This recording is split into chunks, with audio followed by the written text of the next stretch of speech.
Okay, hello. Here we are recording on this 2008 Kia Rondo, however the hell you pronounce this stupid name Kia gave it. Who knows what it means in Korean. Rondo, Kia Rondo. It's an LX. I tell people buy American, man. Don't buy these stupid little cheap cars. This belongs to a neighbor and he's young and stubborn and doesn't listen. But anyways, timing belt snapped. I'll show you the old one. And who knows, it snapped while he was driving, and who knows how hard he was accelerating, but it snapped pretty good. And maybe it was replaced, maybe it's original, who knows.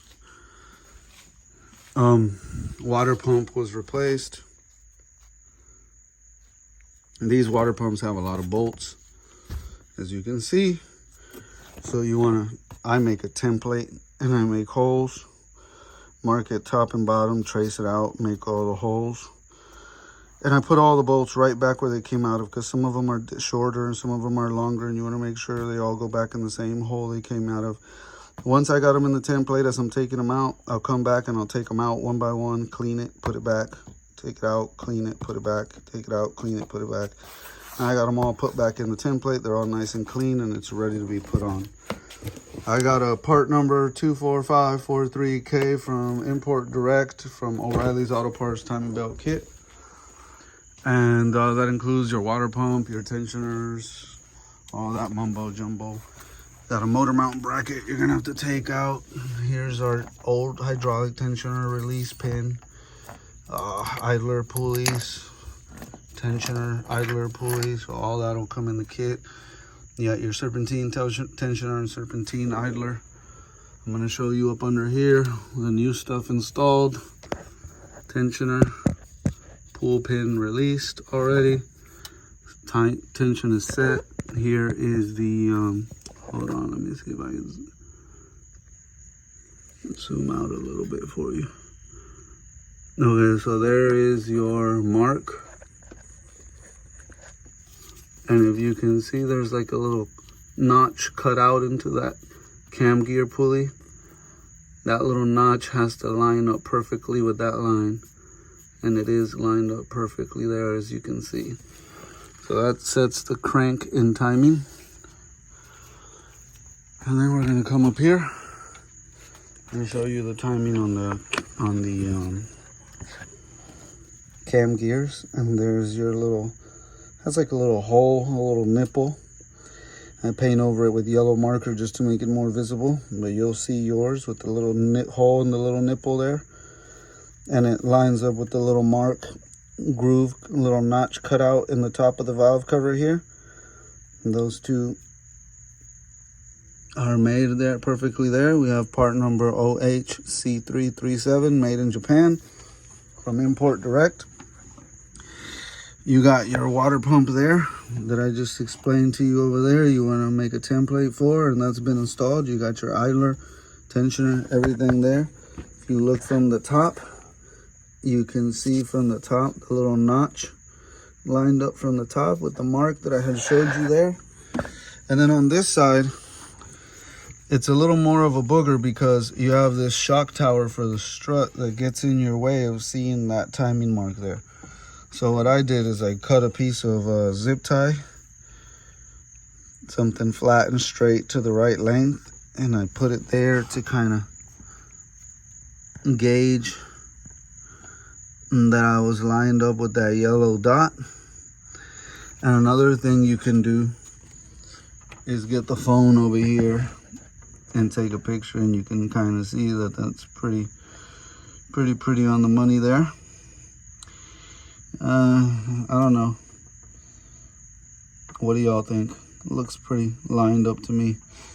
But there you go. So you got your cylinder 135 in the back and 246 up in the front. That's your firing order up here. And you got your timing marks lined up, your water pump, your tension is set on the belt.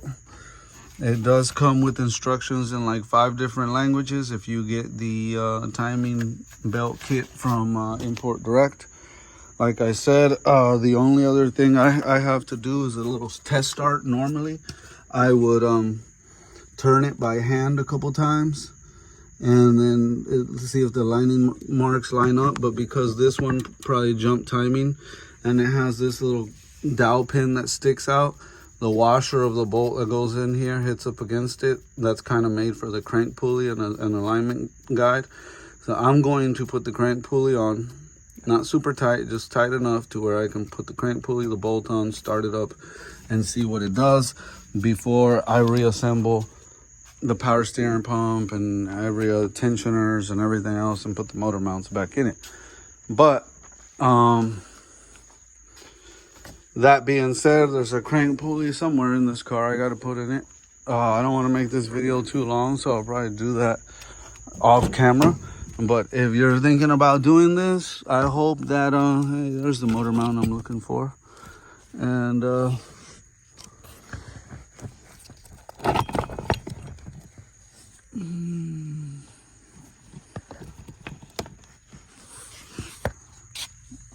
where the hell is that crank pulley?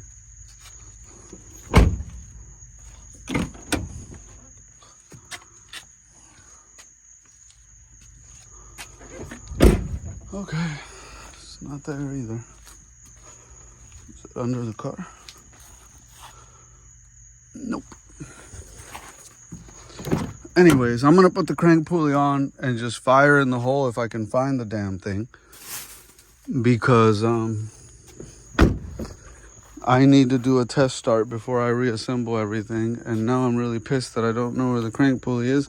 I left it inside and he's been here like twice today looking for stuff in his car and probably moved it. So I'm gonna end the video before I get pissed off on camera. I don't like searching through this dude's car. It smells like ass straight up in here, like dirty sandals and food, and it just smells like straight ass in here. It's a horrible stench every time you gotta stick your nose in here. There it is. It's like, would you go to the hospital? Let me give you an example. Would you go to the dentist without brushing your teeth? You probably wouldn't, right? With stank ass breath. You would brush your teeth or take a shower before you go get a physical. It's common sense. Mechanics feel the same way when you bring your car nasty to us. So if you knew you were bringing your car to the mechanic, what the hell? Can't clean your shit before you bring it here? And mechanics know those type of customers, and they will charge accordingly. Okay, so there's that.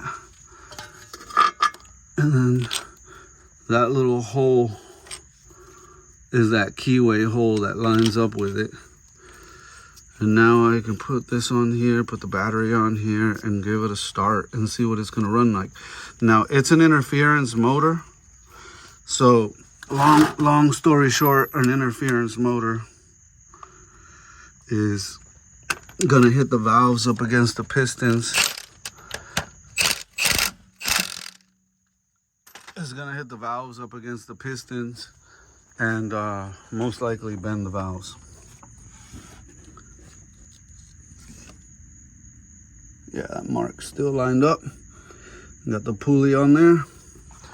Just got to put the battery in there and fire in the hole and see what it's gonna do. I'll probably end this video and make another one once it runs to kind of give the good or bad news here. But my prediction, and I'm all about making these predictions, right? My prediction, okay, the light's off. My prediction is it has bent valves. It's an interference engine. He's young. He was probably under acceleration when it snapped. It looked like a good, nice snap on that belt.